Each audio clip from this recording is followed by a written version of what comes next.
Have you ever felt a shiver run up your spine when you're alone in your house?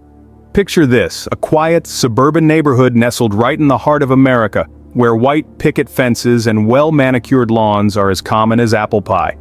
And right in the middle of it all sits a charming, typical family home. But something is different about this one. There's an eerie stillness that hangs in the air, a silence that's almost too loud. It's the sort of quiet that makes the hairs on the back of your neck stand up, a silence that waits, watches, and whispers. This house, with its darkened windows and locked doors, is momentarily void of its usual occupants. The family has embarked on a much-needed vacation, leaving behind their two teenage daughters. These young girls, brimming with a mix of trepidation and excitement, are tasting the sweet nectar of independence for the first time. The prospect of a weekend without parental supervision, a weekend filled with late-night movies, junk food, and girl talk, has them practically buzzing with anticipation. The house, for its part, seems to echo their excitement.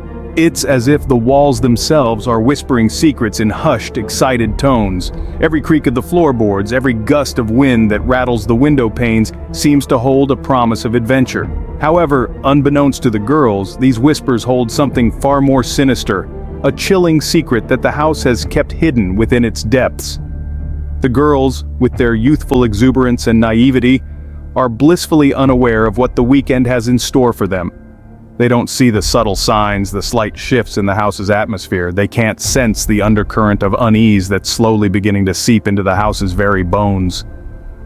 They're oblivious to the horror that's waiting, lurking just around the corner, ready to spring its trap. The girls had no idea that their weekend of fun would soon turn into a nightmare.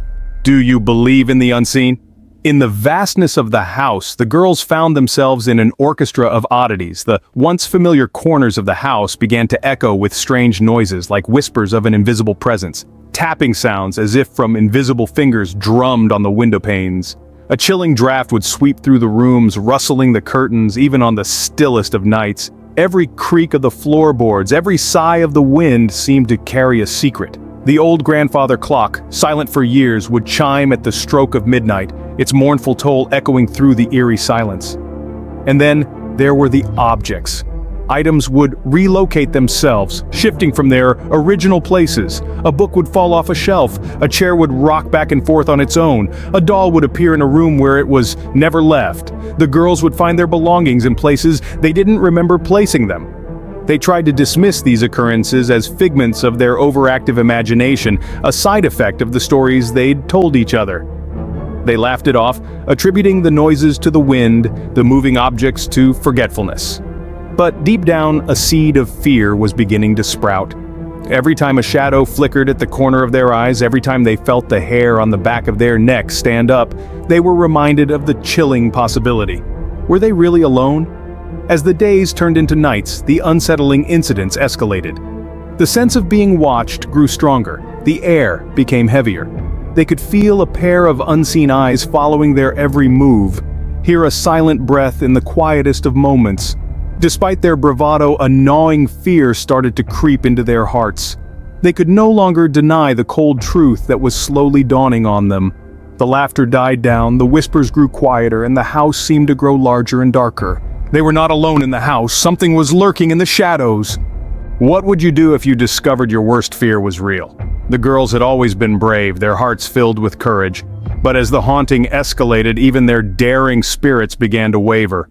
With every tick of the clock, the house seemed to grow darker, its shadows stretching out like long, gnarled fingers reaching out for them. The air grew thick with fear, an almost palpable entity that hung heavy in the room. Then came the signs, subtle at first, a creaking floorboard, a door left ajar when they swore it had been closed. A chill that swept through rooms, making the hairs on their arms stand on end.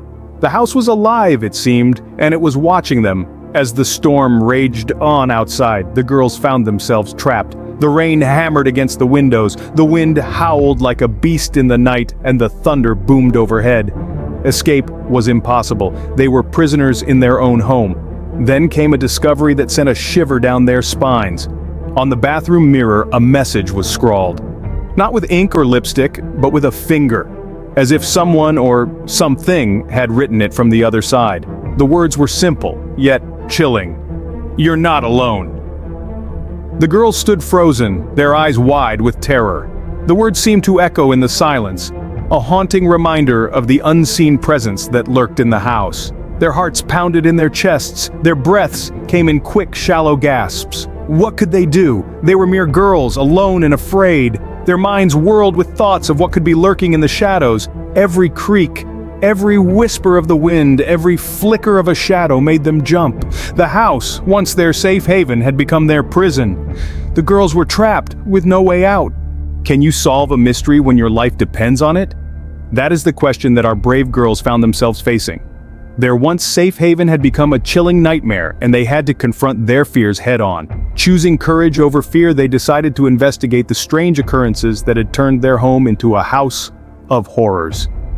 They began to delve into the history of the house, to search for any clue that might explain the eerie happenings. They sifted through old documents, dug into public records, and even reached out to previous tenants. They were determined to uncover the truth, no matter how grim it might be. As they delved deeper, they uncovered a tragic, blood-stained chapter in the house's history. Their home, it turned out, was a crime scene from the past. It had once been the site of a gruesome murder.